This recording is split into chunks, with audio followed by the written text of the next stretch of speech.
I'd like to welcome everybody back. Another episode of The Living Level here. Today we got the most requested guest with us today. Some say he's the ancient philosopher Pythagoras reincarnated. And he's the reason why Mona Lisa smiles. But we know him as Brother James Brown. We'd like to welcome you out here, James Brown. Appreciate you sitting down with us. I'm proud to be here. Yeah. Brennan was working me like a Hebrew slave in the heat. Just give me a reason to get an air conditioner. There you go. We set you under the fan. That's right. Yeah, we knew it. We knew it. Well, why don't you tell the folks a little bit about yourself, maybe what you've done for a living.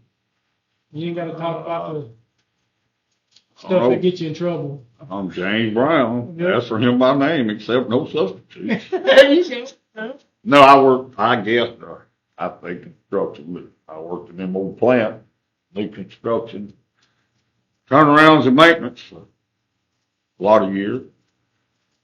One little stretch I do some highline work, and we did erecting some of the tires and stuff. Working outside all my life, you know. Proud it's done. It's like school. I don't want to go back. How long have you been a Mason? Oh, Lord, now you're going to make me stretch my memory because me and Tammy just got married. We got married in 84, so I think around 85 probably when I petitioned. So 85, 86 when I was raised, somewhere in that area. Oh, it's over 25 years, because I was here when you got your 25-year certificate. Yeah, I'm past 25. I think I'm about right at 40 or maybe Pretty close. somewhere in there. A long time. It wasn't as, when I got in, I tried to be as active as I could, but with work and going different places. I tell everybody Tammy's the best mason in the state because she always made sure my dues was paid. You know, when it's done. He was 1 year there. Didn't get it done. She chased it down while I was on the job and found out who she had to pay, you know. So she did me good. She did me good, kept me up with all that. And then in later years, I got to where I had time or I'd be home and I got a little more active. You were working out the year you were master. Yeah. You were working out I of was state. working in Texas. Hold on. No. Well, yeah, I started out and then I got a job in Electro. I had to take off early. I had to take off for everything. And in the year or 2 years before, I was in Texas, Southeast Texas, and I'd drive in for a meeting. But I mean, that's just something I wanted to do and it's worth it. And I knew if I never did it then, I didn't know if I'd ever get the opportunity, you know. That's the same with masonry. You can be as awful active in it as that you won't be, but I tell any of them fellas, just hang on, you know, times are coming, you'll get a little bit more spare time, and then you'll appreciate having somewhere to go every now and then, you know. What made you choose masonry? Oh, Lord, you know, that's 1,000 answers to that question, but like some folks, you know, they don't have a history of it. I have a history of masonry. I knew my daddy was a mason. My grandpa was a mason. I knew his daddy was a mason. I knew my grandpa was a mason. That's on one line. I knew all the way back to his great-grandpa, mason. Coming from him, but on the Brown side, I see a square and compass on their headstone, you know. Yeah. And I never have to chase that out or trace that out. I'd like to see actually where they were raised at. Well, some of them had come from Georgia and then ended up in Texas. Well, just my grandpa was raised in Texas. My dad was raised in Mississippi. I was raised in Louisiana. But after World War II, Dave got a job in the oil field. They moved him all over the place, and he ended up in Arkansas and Mississippi, and that's where he got lodged in Mississippi. And then he ended up in Louisiana, and all my life I've been in Louisiana. Yeah. Here I am. So it was. But my family was involved. But I mean, even still, you know, I can go in there. I wish we had pictures of everybody that was on at that time, but we just have, you know, pictures of our past masters, and I go through there and show you fellas I knew all my life, you know, that I was raised around. And some of them I knew as Masons. Some I didn't know as Masons until after I got Mason. But all them fellas was pretty good old boys, you know. And I remember in my life through the years, guys I knew that was old Jake Works out there, and he just won. you know, and he was a member of, but like old Red Turner, Mr. Williams, I could go down the line there and tell you every one of them fellas say me ready. You know, would have whooped me if I needed whooping, I reckon. Paul Hayes for a bunch of them old fellas, you know. So yeah, like I said, coming up through, like, you know, quiet time, they didn't talk about me, you know, like my folks. My dad didn't tell me nothing. My grandpa didn't tell me nothing. You just kind of, you know, Ricky Johnson used to talk, try to read between the lines and figure something out, you know. But it's still, you know, when I graduated over there at school, I tell people this, but when we graduated, we wasn't a big school over there where I got my higher learning at Fairview.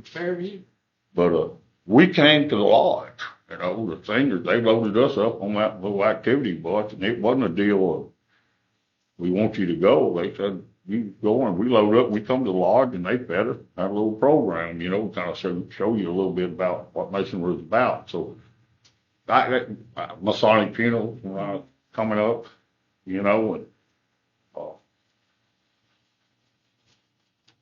I knew what they were, and I didn't know, you know. And sometimes I knew, be a Shriner, you had to be a Mason. I knew Shriners was pretty good fellas, you know, with the hospital. Yeah.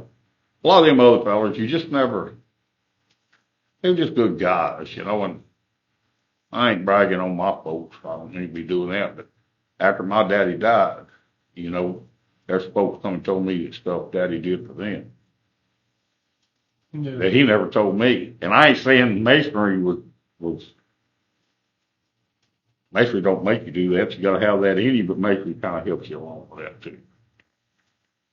But all them guys, it's like that. If they saw a need, they tried to do something with it, I think, you know.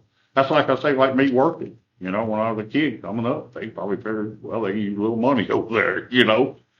But anyhow, I just lost it, I guess, because I knew a little bit about it. Once I've been in it, like this old lodge here, you know, it's been here long. I tell everybody, I hope it goes long as there's folks are living here, you know, if they decide to get Masonry, you got opportunities. We ain't here, they might not have that opportunity. Yeah. So if you look back, way back under when they started, the people that petitioned here at Sam Todd, it covers a big part of the country. Why was that? Well, there's only Masonic lodge on this side of the Calcasieu River at that time, but they did have some lodges up north of us, Anacoca, and then I found out one of the guys, old Valentine Simmons, he was a member of Holston. Well, Rapides 59 or 159. Rapides 159 was his Holston, it's not a town anymore. It's about there by Billy Goat Hill. But I tell everybody, anyhow, it's getting to the point, Calcasieu is just a brook up there, it ain't a river, so we don't count down here. But in this area, you know, you had lodges there, but if you go to the east, I don't know where the closest lodge would have been at that time. I know south, they had 165 that's a little bit older than us. Just a few years, but you know, what is it, 50 miles, 60 miles down there more. But we had members all the way, I know, in the regular Oberlin, at LeBlanc, no Cross Bundix over there, covering around Dry Creek, over the past Smyrna. There wasn't no Britta at that time. That's what we predate Beauregard Parish, you know, it was all Imperial Calcasieu. But we covered a big radius at that time, and then you have lodges formed, and people have access to a lodge closer to them. But at one time, if you was involved in Masonry in any part of this country, you should probably come and see Sam Todd.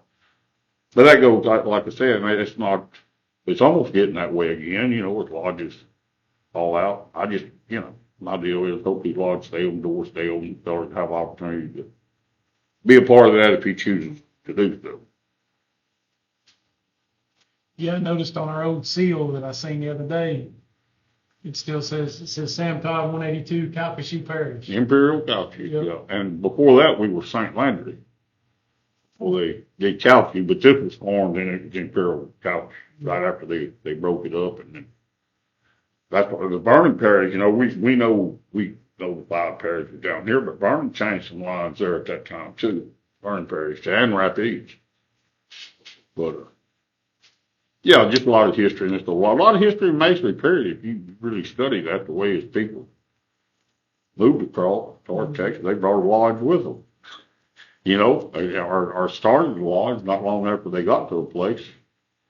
And that, for me, folks don't realize education will make, you know, most of your Masonic lodges, your first Masonic lodges, they built the lodge first, church was in the lodge, and the schoolhouse was in the lodge. And I read the other day, I didn't know that, but old Burl Ford, I think he was a master under dispensation. He was a Baptist preacher at Smyrna. And he was also, he taught school at Smyrna back in those days, and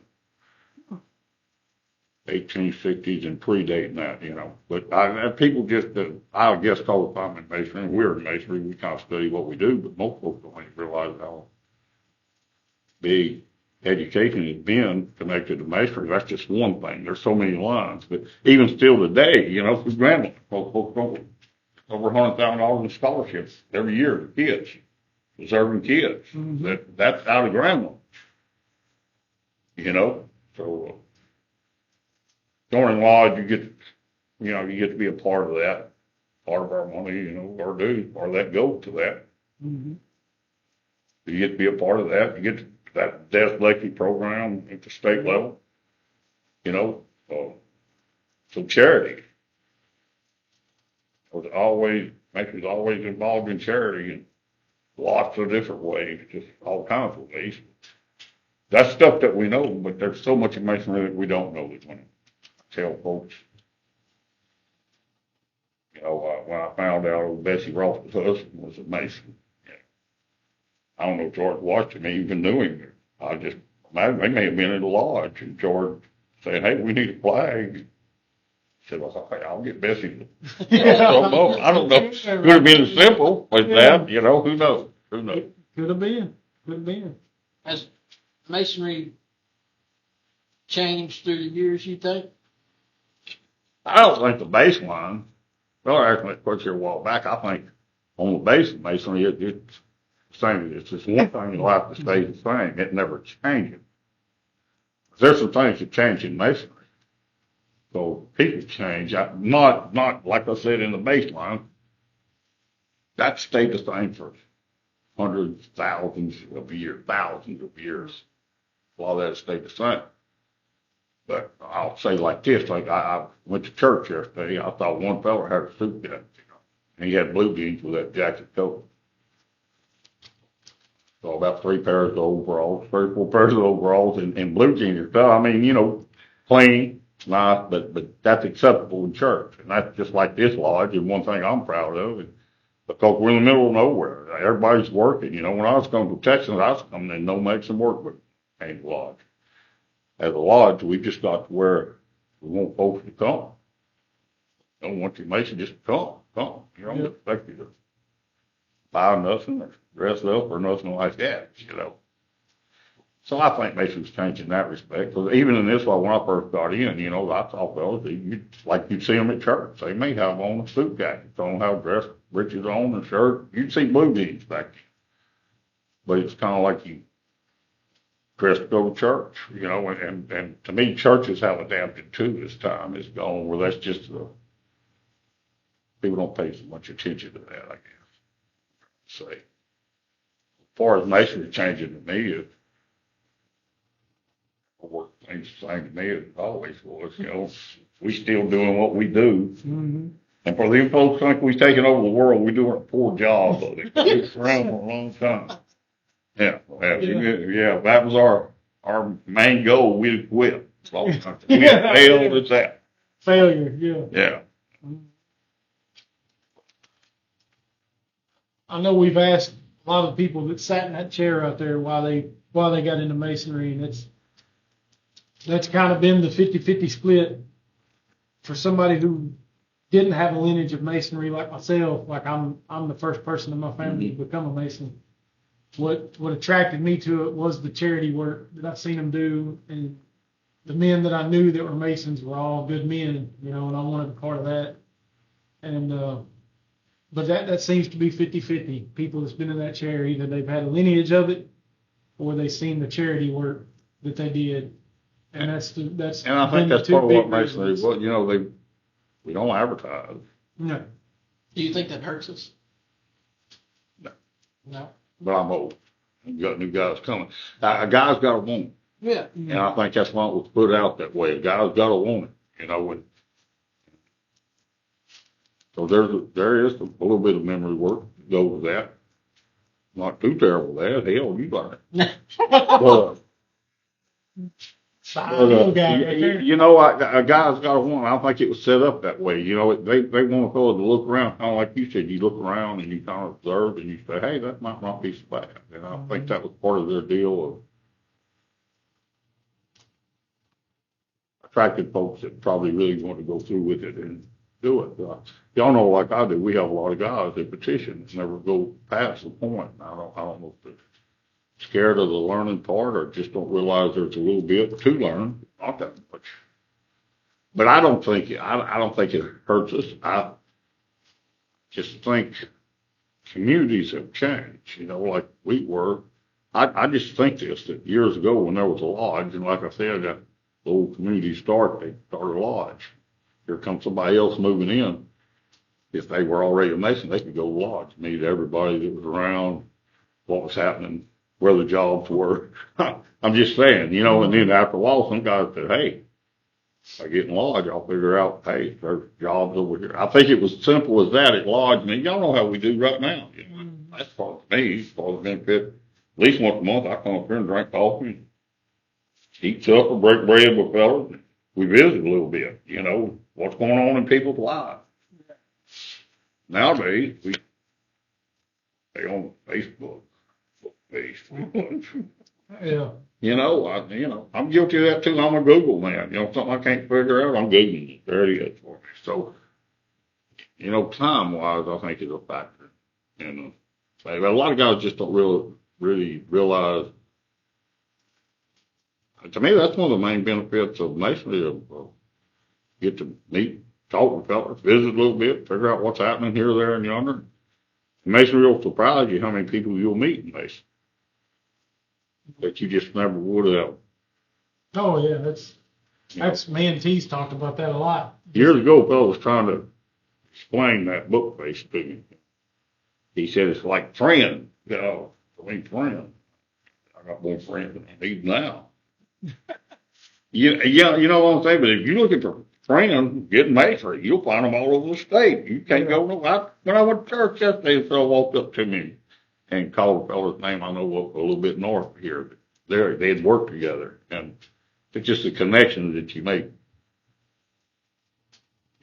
Part of that, I guess. But you look for a great big benefit from Mason now. It ain't no insurance club or nothing. No. We ain't Woodmen of the World or nothing like that, you know. But you put into it, and I know everybody says you can, the church does charity, and they do, and I'm not against that. But Masonry, folks, it's not just Reiner's Hospital, it is. Mm-hmm. And then the things you never know that people do, and you know, it goes with that brotherhood of man, fatherhood of God, and the immortality of the soul. That's what we believe. That's not so far off from a whole lot of folks if they looked at it, you know. I just keep running off on tangents, but you know, we don't have a meeting. The Bible's on the altar, and we open the Bible, we pray. You know, we believe in a supreme being. You know, we believe in God. We believe immortality of the soul. This ain't it. We're here for a little while. We're going somewhere else for a long time. And we don't preach. Masonry will get you to heaven. We ain't a religion. Masonry won't get you to heaven. Why do you think people think we are a religion?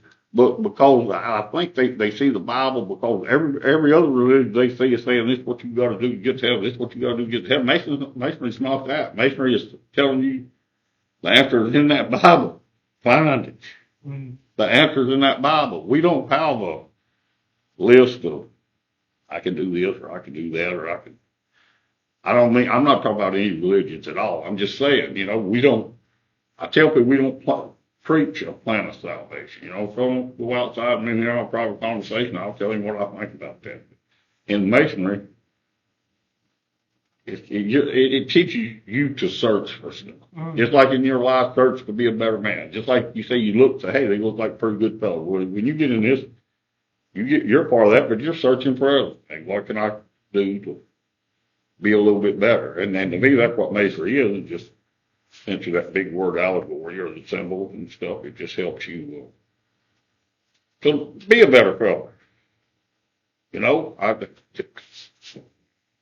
when I went to school, they'd have a beat down over there. And I was always, several times I get beat down, but sometimes I see somebody else get beat down and it make me a better fellow, you know. But Mason it's just a way to try to be a little bit better, you know. Not better than anybody else, just better. Better than who you were yesterday. Yeah. And that's always on your mind, because I ain't perfect. I promise you, I ain't proud of the thing. Been on them jobs that throw fits like crazy, and then I think somebody look at me and know I Mason. If they knew I was, they'd say, I don't look like Larry Mason again throwing that bit over there, you know. But even me, I'd think about that after. I said, you know, I probably shouldn't have done that, you know. Not going to keep me from throwing another fit sometime, but yeah. That makes me just to me. And then you're around good people. You know, if you're around sorry people, I'll just say it. You're around crackheads, you probably gonna do crack. Yeah. You're around good fellas, you'll probably try to emulate that and do better, be better. It's simple as that. It's not a conspiracy, not a big, you know, I Don't give away too many secrets now, James. Well, I probably will. You know, my head don't work right anymore. You know, it ain't a whole lot of secrets, you know. I could almost forget the secrets, because it ain't a whole lot of secrets. Just a little bit of stuff in our degrees, how we do that. Just personally, I think this comes from them old times, and no education, and they were actual working stonemasons, and you apprenticed at that, and you learned a craft. If I apprenticed at it and I learned it, I'm not just going to give it to you when you show up on a job. You're going to have to work and earn that too. But on the next thing about that was just a way if you went somewhere else. I told y'all this story before. They building one of them cathedrals in Europe. I'm from France, and they're building one in Germany. I don't speak German, but through masonry, I could go there, and that fellow could figure out if I was an apprentice or a fellow craft or a master mason. He'd know where to put me to work out there. I think that's where that comes from. The secrecy part of it. But yeah. Well, to me, a man's only as good as his word. Well, that's true. And if you can't keep a secret, how can they? You know what I'm saying? It's a trust thing. And it's the same way, like you were saying with the operative masonry. You know. But that's like, you know, giving away the secret. But over Pythagoras, Pennsylvania has, you know, the Pythagorean theorem, 3, 4, 5 triangle. Figure out a right angle. They knew that back then. Everybody didn't know it. We all know it now. I take it for granted. But knowledge,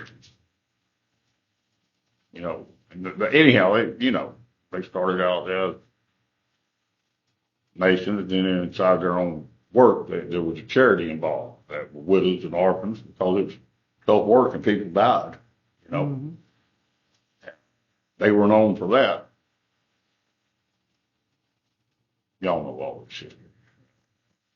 They say the 1700, but I think 1300, around 1300, maybe further back. People that weren't stonemasons said, hey, that's a pretty good guy. I would mind being a part of those working lodges.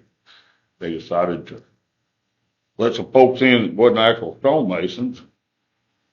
What they call that speculative, I think is what it be. Now we all pretty much speculative. We're not working masons, but it was all because those guys looked and said, hey, those are pretty good fellas. That's something I might work. And that's lodges went wild, went wild. Yeah. But the United States, masonry founded. You keep saying you know. Some people might not know. All you gotta do is look and study. No. Reason we free. Reason we got a voice. Mm-hmm. I mean, things that are copied from what we, When the president takes over the office on the Bible, when old George Washington, they got ready to make him president, he's the first one. He said, well, we got to have a Bible. That's why we went to that lodge and got that Bible. Come back, and that's masonry. Y'all know that. That's where it comes from. A lot of stuff. It's a way to do things. The right way to do something. And some people probably have problems wearing oaths on the Bible. You know, I don't know why, but if they do, I can't help them.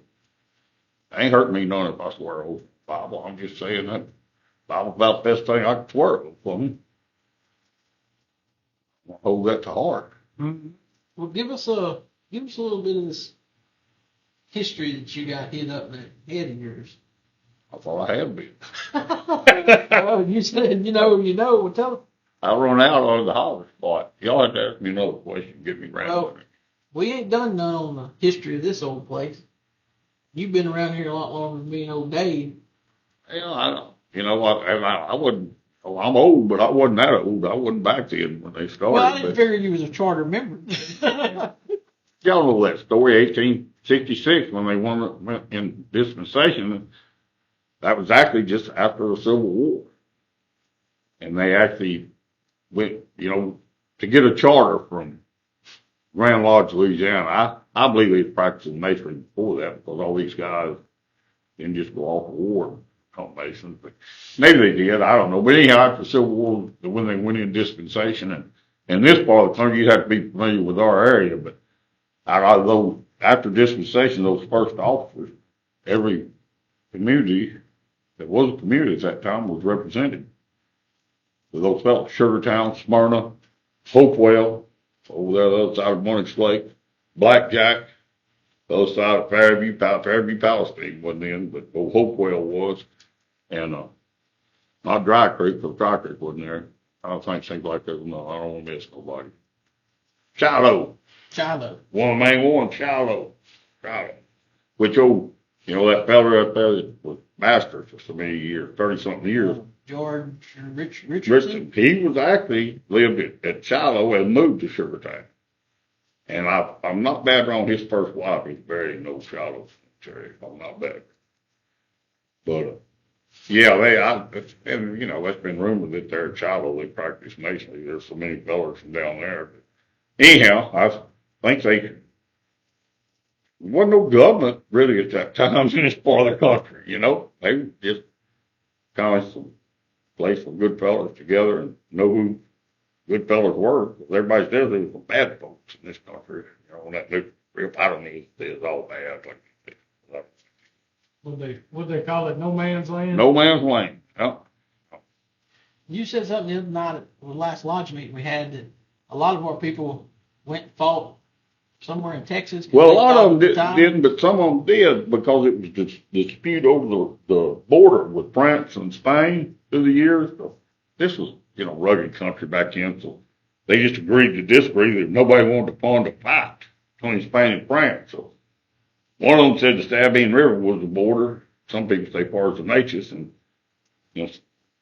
they called that Cauchy River the Rio Hondo. The Spanish did, but the French said, okay, we'll claim Cauchy River. So we ended up in a neutral. Some folks thought when they was fighting in Spanish over there, they thought we was part of Texas. Because the border would have been Cauchy, we'd been part of Texas. And there are some folks I know that went over there to fight that time because they thought they were Texas. And a lot of history, I'm not a smart man, but when old Napoleon, they bought the Louisiana Purchase from Napoleon. In the land description, it was watershed of the Mississippi. We don't watershed to the Mississippi. We watershed through the Sabine and the Cauchy. So it wasn't in the deed for the Louisiana Purchase from France, so that would make you think we was kind of Spanish. But them Texans, after they whooped them Mexicans, or they Spanish, whatever they I can't remember the date, but they kind of, and I think it was like 1840, in the early 40s, they finally established Sabine as the border. And do you think Louisiana Masonry influenced Texas Masonry? Well, I mean, it did. It did in respect because they got their first charters. I tell people that Anthony Jones had the charter in his saddlebag at the Battle of San Jacinto. For what lodge? Well, now you're going to wrecked my mind, because now the first one I can't remember, but the second one was Nacogdoches, and the third one was San Augustine in Texas. When they formed 3 lodges, and they formed their own Grand Lodge, but their first charter was from Louisiana. I've heard of Holland Lodge #1. So That Holland Lodge. They just moved their building. They're meeting somewhere else. It was Holland #1. They first lodge that was formed. And I could be wrong. It seemed like they get together under an oak tree over there. It seemed like it was a famous oak or something that they gathered up. But anyhow, yeah, as far as Texas, there's a lot of Masons involved in Texas business, you know, that time. I got my own theories about all that. But anyhow, probably not right. But I believe in that eminent domain. Not really eminent domain. I said manifest destiny is what I believe. Eminent domain, I really don't believe in. Let me strike that. Manifest destiny, you know, like when we got here, this is ours, and we go by it or we'll take it. When Texas fought for their independence, I guarantee you, Andrew Jackson, president, they were looking to see what happened. And ultimately, that's what Texas was their own nation. You know, they became part of the United States. That's just the way it worked out. Then after that, that part of California, you know, like we bought that. On people say, oh, Mexico, yeah, should have called. Do you think that Masonry has influenced a lot of stuff in the world? Oh, yeah, without a doubt. Yeah, without a doubt, it's been an influence. Yeah, it's hard not to be. That's just like me, you know. I'm a Mason. People, they say, oh, you see signs like in Washington, the way it's lined, laid out, and all that. You might have to wear a conference in a beech tree. I'm a Mason on that car, wherever. You know, just simple things like that. I building something had a lot of money. I might put something in there like 33 steps or something, or 32 steps or stuff like that. Just, hey, it's pretty neat. I'll put that in there. Yeah, but as far as the influence, without a doubt, it's influenced. Like, there are so many Masons involved with different things, you know. And, I heard it said, it's probably been written somewhere. It gives like-thinking men, or reasonable thinking men, a place to sit down and discuss things. That's just like me and you. You know, I might not agree with everything you do. Like you probably don't agree with a lot of things I do. Most people don't. That don't mean we can't sit here and have a reasonable conversation about it. You know, you don't have to go slugfest, or how we might, because it has. You know, because I'm sure people say, well, what's the American Revolution? You know, Masons fighting me. We was tired of that king telling us what to do. Wasn't being a good Mason. I don't know. There's so many reasons for all that. Just like the Civil War, you know, there's so many incidents in the Civil War. Guys knew each other, attended lodge together, and different things, and they're fighting each other. But you got a story about Masons in the Civil War. I've heard you or Barron tell it. Which one? A lot. Well, we'll take any. There's so many. Oh, y'all have to help me because my mind don't work right. That fellow that it come to me, McKinley, President McKinley. He was actually one of them Yankees. Can't hold that against him. But they was in Virginia, and he saw one of them Yankee surgeons went to had him Confederate in some kind of little barricade, but it was one of them that had something wrong with that Yankee surgeon went to work on him. And he just asked McKinley if he wanted to go with him, and he saw him as he walked in. He saw him walk over to some of those Confederates, and he had a little bit of money in his pocket. He pulled it out. And you can read, some people say $7, some people say $11, but he ended up giving each one of them till his money was gone. And then McKinley asked him what he was doing, and he said, I was doing my duty to my brother. He pushed him a little more. He said, well, you don't know them fellas today. How you know you'll ever be paid back? He said, they'll pay me back if they're able. If they're not, you'll be all right. And he said, what is that? And he said, that's masonry. And supposedly he told him, he said, if that's masonry, I'd have some of it. Wasn't long the war was over, and he actually went through lodge over there in Virginia, get his degrees, and went on later on to be president, but lived masonry all his life. I think he was from Ohio, where he's from. He never stopped. Yeah, we seen his flag that flew it, I want to say this He guy. continued on even when he was president. Always involved in masonry.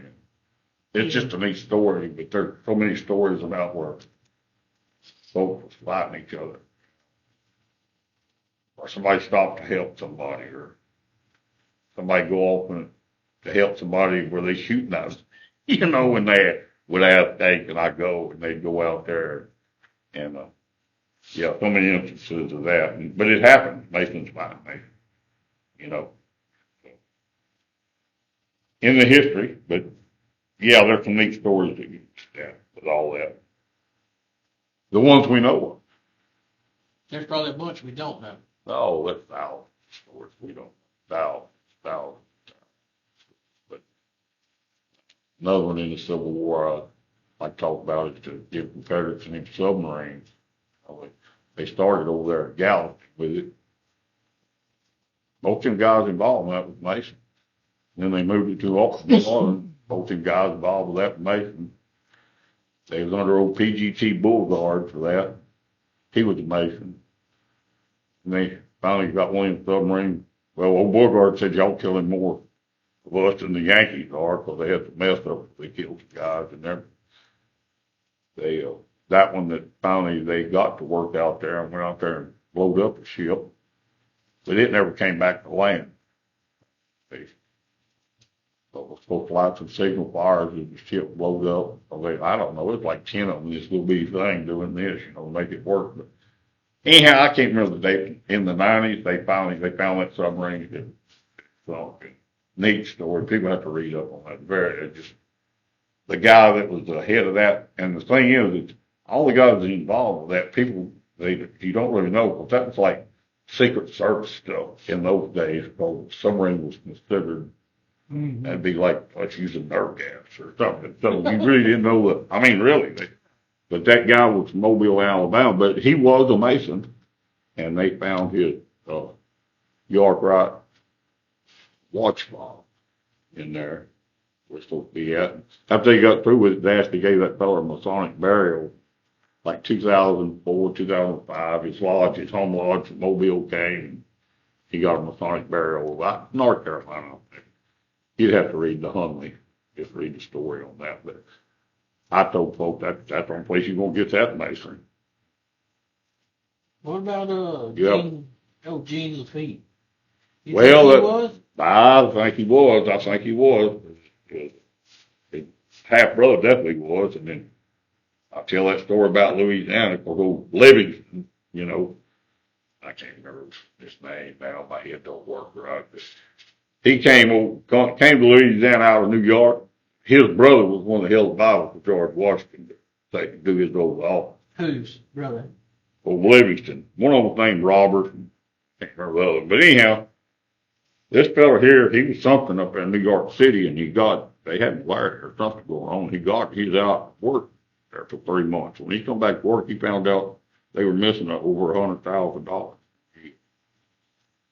So it would happen on my watch, so it's my fault.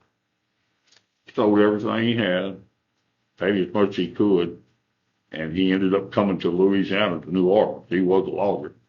He finally paid them off. It took him about 30 years. He paid that. Probably a politician do that nowadays. But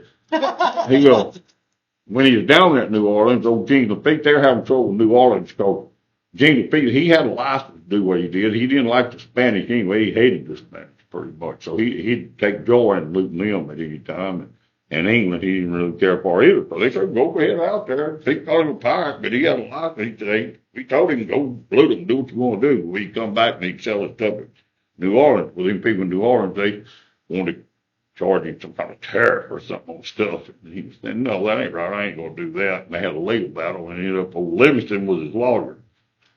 But anyhow, when they decided to fight the British, old Andrew Jackson, down to New Orleans, he was a Mason, but he knew Livingston. Livingston hooked him up with Gene Lafitte, who had a bunch of guns and gun plants and about 1,500 people, and he made Hugh Lafitte, Dominic Hugh was a half-brother. And he made him master of cannon. Anyhow, war was over, but I guess the British didn't know it either because they whooped their ass pretty bad down there. And then after that, they all offered Gene Lafitte a full pardon for all this stuff. going to take it. Some of his guys took it, some didn't. Yeah, down there at the Blue settlement, or the Blue, Terry Fowler says he's connected to him. He came. Some people say it was that fellow at Bundy. Well, Bundy was named for a fellow that took the deal. Gene didn't take it. He ended up going to Gallup and then looting a little bit. So the governor of Texas told him to come over here and do that toward the Spanish, and then people started saying, well, Gene, you get him a little carried away. One of his guys had gone down there south, Ecuador or somebody, they don't even touch the ocean, but they was fighting the Spanish, so they had a navy, and they made that one guy head of the navy. When Gene needed a place to go, he said, come on over here, Gene, we can still kill Spanish, and he did. And they say he died off the coast of Cuba. But yeah, I feel like some of the friends and some of the people he rubbed shoulders with, if he wasn't a Mason, he sure missed a good opportunity. He had a lot of folks that were friends that were Masons.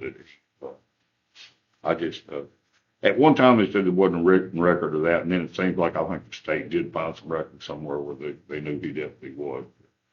Yeah, I feel that he was. Well, Dave, while you're collecting your thoughts and James is collecting his, we're going to take this time to give a shout out to our sponsor tonight. We're drinking some tea that was made in y'all live down by Doodle Park, huh? No, we moved in the Edge Boulevard Parish, so we have a dry creek. Okay, they moved. That was 40 years ago we moved though. We moved up. She was always from Dry Creek. I claimed Doodle Park, but she said she. Well, we're going to go with Doodle Fart.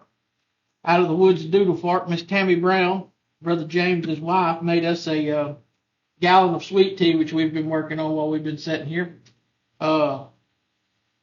Last video, or previous videos, y'all seen us drinking out of Gold Peak tea bottles. Yeah, that Green Mountain tea. And it's new to that, okay. She got mad at us. Oh, that's thick. Y'all act like y'all from the country and Yeah. y'all drinking Green Mountain tea. She said we had to have some real sweet tea, so she's our new tea sponsor. We expect to have a gallon every time we do a video from now on. Come on. And if you're interested in purchasing some of Tammy's sweet tea, we'll let you know when we get done drinking it. And when she has some available. Yeah, come to Lodge. Never. Come to Lodge, mate. Come to Lodge. You can sample it here on the third Saturday of each month at 1796 Highway 113 in Sugartown. Free of charge. It's some of the best you'll ever drink. I promise you that. Cool. So with that being said, we definitely do appreciate Miss Tammy. Yes, ma'am. Being our sweet tea sponsor.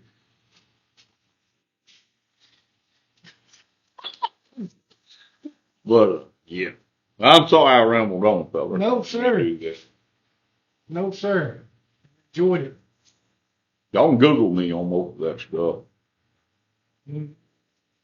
I might not be right, but Do you think history would have been different without masonry, Jane? couldn't help but be way back yonder. What do you think it was I like? think we protected a lot of mine. That's just me, though. It's my own personal opinion. What do you think it would have been like building King Solomon's temple if they were the ones that built it? I don't know. You know the way Lodge is structured, I bet you they had their stuff together. They were structured. You know, you look the way Lodge is structured, that's the way jobs are still structured in the way of, you know, supervision down to craftsmanship. I think they probably had they knew what they was about, I'm pretty sure. But I think they, you know,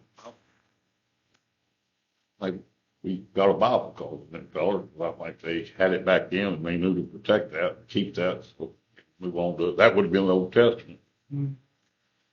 So we'd move on to future generations. I think we still do. In America, especially in America. We believe that Bible. I don't do as good practicing as I ought to, you know. Well, let's do.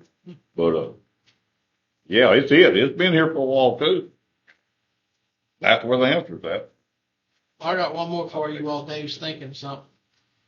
Would you say since joining the lodge that your life has changed? Well, Be it yeah, I'm good? sure it has. Yeah, it has. I go to a long watch me.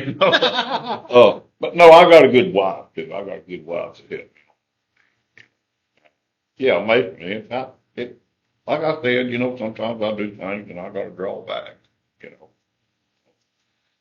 like anything else. It ain't to get you to heaven or nothing like that. It's just a step that may help you kind of live a better life, just in your community and your family. And for me,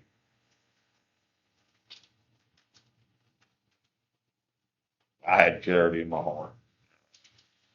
I hope I maintain it with my life. Wasn't always all about me. And for me, because it's in my family, I think my daddy had that, and I think my grandpa had that. I don't think I know they did. They wasn't just in Mason. They were just. You think I it's like- something that's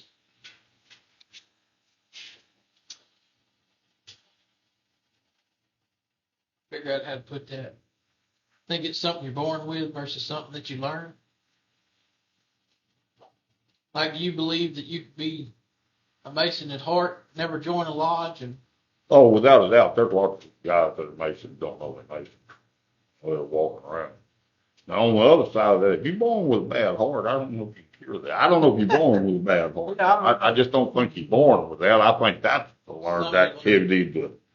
And if you go down that road, sometimes maybe that would be hard to back up from that. Because I know fellas that ended up in some bad places, but were really good guys. They just made some poor choices in life. Mason may help you keep making some poor choices at times. I believe that.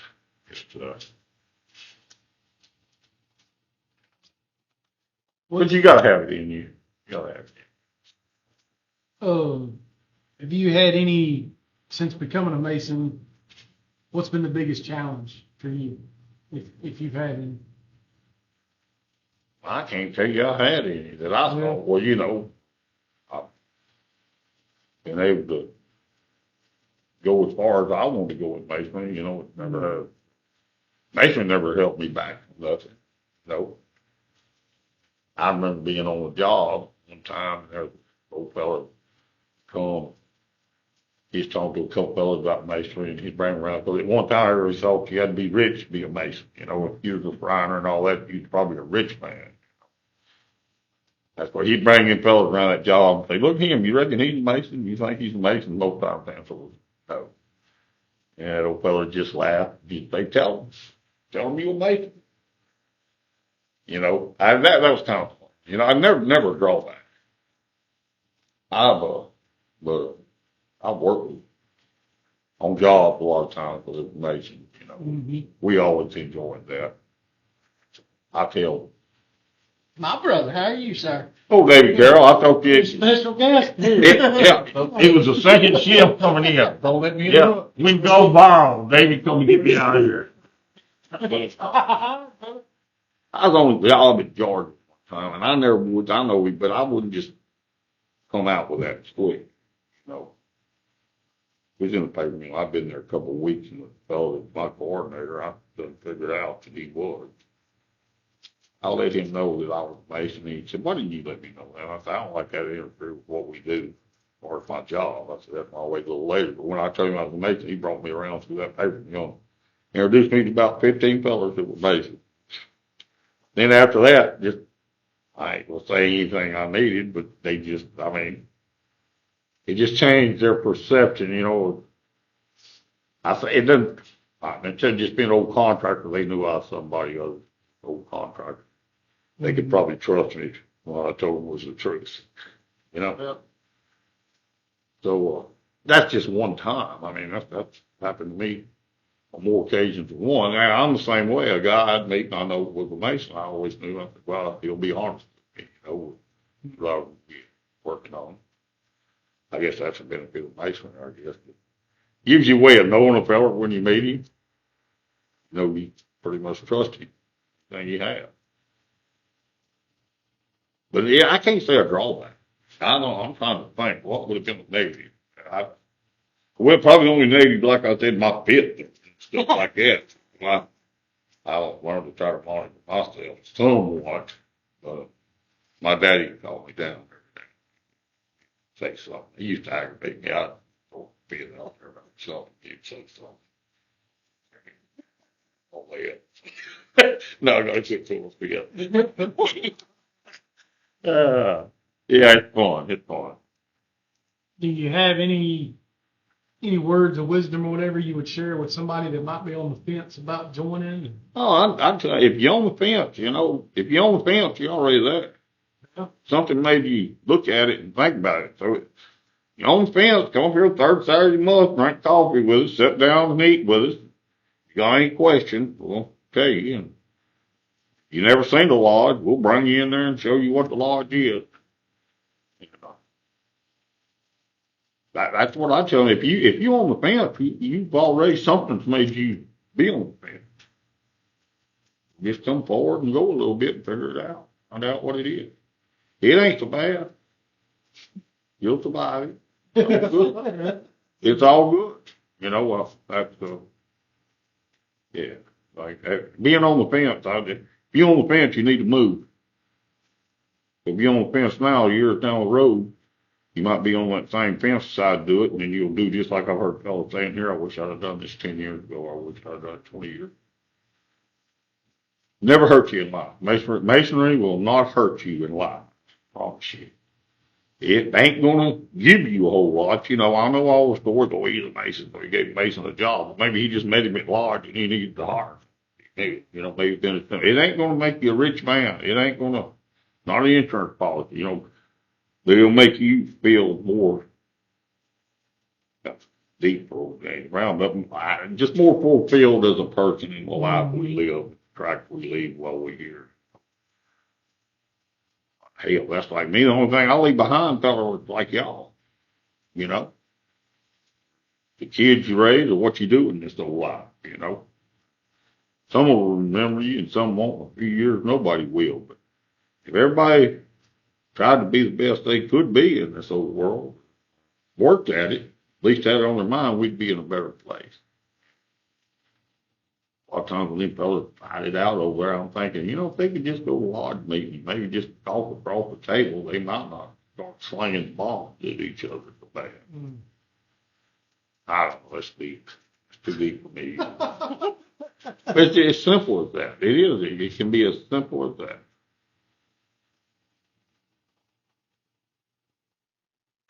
Well, I'm sorry I've rambled, and I'm sorry you're going to have to edit this thing so bad. Nope. Ain't editing nothing. We're not the editing type. For one main reason, I don't know how. You'll be kicked off of that talk tick. Talk tick. Yeah, that's all intergalactic.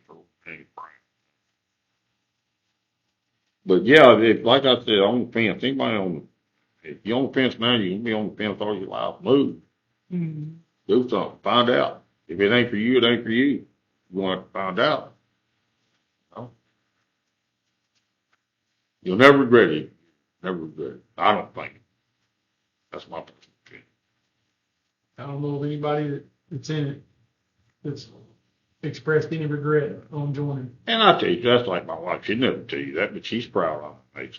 I know she is. Told too many things. Well, she wasn't proud of it, she wouldn't tell them that, But Tammy comes from a family, not her daddy, not immediate family, but her grandpa, Campbell, and then her grandma was all them old hankies from Dry Creek, and all them lodges full of them. She's proud of that. I know she is. Like I said, she wouldn't tell me Mason wasn't proud of it. She's probably the best critic I got. If you think Mason something bad, go ask Tammy. So if it was something bad, she'd tell you she wouldn't be scared of you. Well, she is. Yeah. She makes good sweet tea. That's one thing I do know. Well, the best sweet tea. They didn't have to get old Candy to make Coke with pure cane sugar in her tea. There ain't no corn syrup in her tea. That's pure sugar. Yeah, diabetic liquid. Oh, Lord. Well, I appreciate y'all giving me the opportunity to get on this thing. Maybe it won't run too many folks. Well, appreciate you. Like I said, you were the most requested person. I might be the only one they know, David. Hell. Maybe they don't get out much. I know you always come in at the perfect timing. That's all I know. I think it was great to be able to do it because it ain't been too long ago. We didn't know we was going to get to keep you around. No, that's true. That's true. Yeah. Yeah. I thought I was going to go ahead and bail to the other side of the fence. So. Yeah, I was pretty close. That's still on my mind too. You know, Scary time for everybody that knew James Brown. it hit me pretty hard. I'm having a hard time coming back. The Lord seemed fit for me to be here, and He's let me do a little better and a little better. So I about made up my mind. I guess I'm stuck here for a while. Apparently your work ain't done yet. I try to get out and do something, but yeah, that happened. That wasn't just masonry either.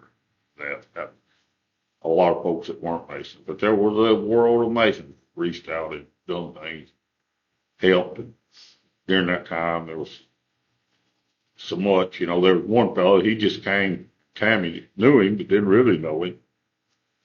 He came down there and sat just about all day with her, just visited with her. She loved him long as death, but you know, just your time. He gave that whole day, and other people did too. I'm not saying it's just Mason, you know, but.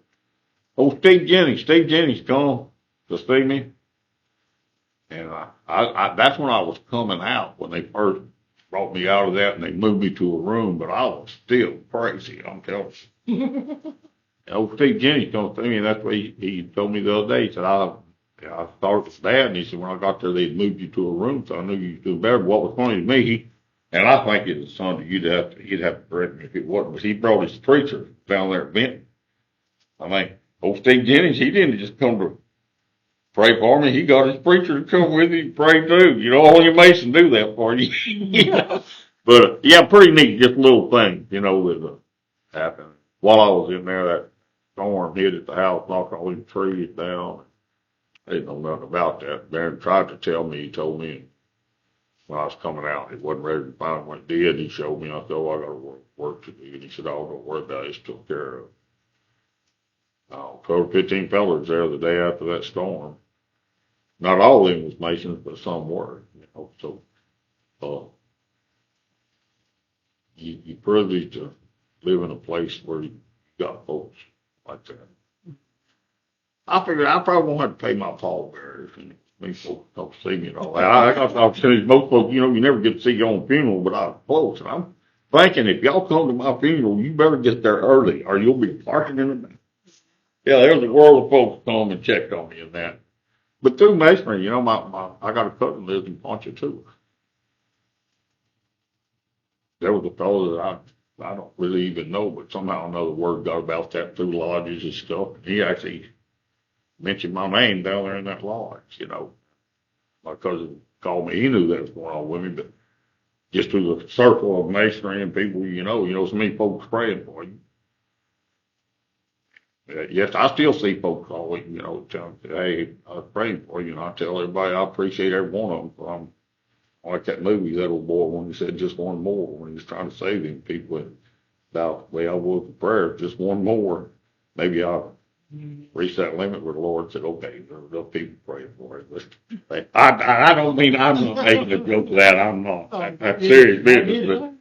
But for some reason, he decided to keep me here. That's all right. I'll take every day of it. We're grateful for it too. I'll take every day of it. For sure. Well, has anybody got anything else to add before we wrap it up? I reckon not. I feel like I have a big body of them. That's highly unlike you, James Brown. I feel there's going to be a volume 2. Yeah. Everybody's as smart as I am now. I can go on. Teach you everything I know in 5 minutes. That's right. Or less. Yeah. Anything to add, T? Can't think of nothing. Mm-mm. That sweet tea got you all messed up now, huh? Mm-hmm. Riding the sugar high. Ooh. Well, with that. Have y'all ever mentioned in here, though, that we got 3 past grandmasters in this lodge? No, I don't think so. Mr. Howard Ziegler, he's buried over there at Palestine. And Tom Pittman is buried at Dry Creek. And old Terry Fowler Terry's still with us, so I can't say what graveyard he's in. Yeah. That's pretty neat in itself from a little country lodge Yeah. like we are. Oh, yeah. You know, you never know where you find folks that excel. I remember when Terry had his homecoming here, this place was full. Yeah, there was a bunch of folks there. Terry's a pretty good old boy. Don't tell him I said that, Yeah, he is. but he's a pretty good old boy. We'll edit that part in. Yeah, we've been fortunate to have that with our lodge. Oh, You yeah. know, little lodge. You never know. Never know. Yeah, you could be Grandmaster. I doubt that. I am not aspiring. Oh my God, that's a bad job. I know. And them fellas tell you the truth, that's a bad. They got a bad job. You know, it's like being master of lodge. You go in and say, "Boy, I'm going to do all this. I'm going to do all this," and then when you get there, you realize, "No, I'm fixing all this. I can't do the things I want to because I'm trying to fix something." That, you know, just like anything else. Yeah. The lodge does that for you. I just keep telling. But I'll tell you something else. Lodge does to people that they don't realize. People come out of their shell in lodge. Yeah. The guy that won't talk much or really get out and participate before long, he's in lodge and he'll be up talking in front of a group of people. Y'all notice that? I mean, that's something about lodge that it just brings guys out where you feel more comfortable in a group of people. Right. I was the same way until I joined the lodge. You wouldn't catch me standing up in front of a. Now, if I knew everybody, like if everybody was my friends in the group, I could make a fool out of myself in front of them. Yeah. But you wouldn't catch me standing up between or in front of a handful of people that I didn't know and saying anything. I stay quiet. It does. It does. For me, you know, I've always had that, I guess. Working construction along with many different people in safety meetings and around many folks, I never had a problem with that. But I see that in lodge with a lot of guys that you wouldn't think that was, you know, it can be simple as praying in public. You know, there's a lot of guys don't want to pray, but I've seen guys not as comfortable with that before long, they'll be praying for you, you know? I think that's pretty neat. Yeah. About it. It just brings fellas out. You know? Sometimes there's some smart fellas around. You look at them, you say, there ain't much happening up in there. Then next thing you know. Yeah. Yeah, next thing you know, they getting stuff out, they pretty sharp. I think it does. That helps you exercise. Yeah. Even like me getting older, so I don't exercise as much. Tries to keep you thinking and tries to keep you active in something other than just at home paying the bills and going to work. Clocking in, clocking out, and going home. Doing it again the next day. Lodge is like, for me, it's like, hell, that's fun time. Straight coffee, visit. Mm-hmm. We go in there at lodge, whatever, we talk about what we're doing, and like everything else, you got to pay bills and stuff like that. But I leave lodge happier than I always. Well, you come here, people just visiting and talking, and just ain't no conflict. Right. Way it ought to be. Well, we have went over the hour mark. Well, just cut me off. I don't care. No. It'll be all right. It'll be all right. Keep going. I'm sorry. There may be a part 2. I don't know. Possible. I'm You pretty good sure. for that, Jack? I'd have to go and study. Well, I'd have to learn another lot. whenever you get ready. Whenever you get ready, we'll give you some time. We'll do a part 2. Oh, y'all got some eight fellas you got to talk to. Oh, yeah. Everybody can give you a different perspective. That's how masonry is. But everybody's got a different perspective. We got one lined up. You was this week, and then we're going Friday before lodge practice and before school handout. We're going to go talk to Brother Jim Golden at Magnolia. Yeah, he'll be a good one. So we're going to go talk to him, fill him out a little bit. He's got a little bit Upcoming he episodes. wants to talk about. So We'll all be in the annals of history. Exactly. 100 years from now. They go, look at them though. Yeah. They're people. I go, Yeah. don't tell them what kind of changes they'll see. Well, again, James, I want to appreciate you for sitting down with us. I appreciate y'all. Thank you. Let your wife know we really do appreciate that sweet nectar in that jug over there. I'll tell her As that always. it was sour. I've had sour tea before. It come out in chunks. It ain't too good. It don't last long. you ain't supposed to chew it. No. No, that's right. It ain't supposed to be thicker than the ice cube. Right. In there. That's right. But with all that being said, I'm gonna ask you to smack that like button, click that subscribe button, whack that little bell. And we appreciate you for sitting down and watching another episode. And Whack that bell. I don't know where the whack darn that- bell is. You got somebody will have to show you. You got a grand? Yeah, you got a I grand. finally got where I could see y'all's videos. Baron done something. We'll get Baron to show you how to whack that See what bell. was going to happen. I ain't never whacked the bell. I think I'm one of them casino machines. We appreciate it again. Thank you for your support. This video was filmed with a new camera. I think it's going to work out pretty good for us. We'll see what happens with it. But until until next week, we'll meet you on the living level. Thank you.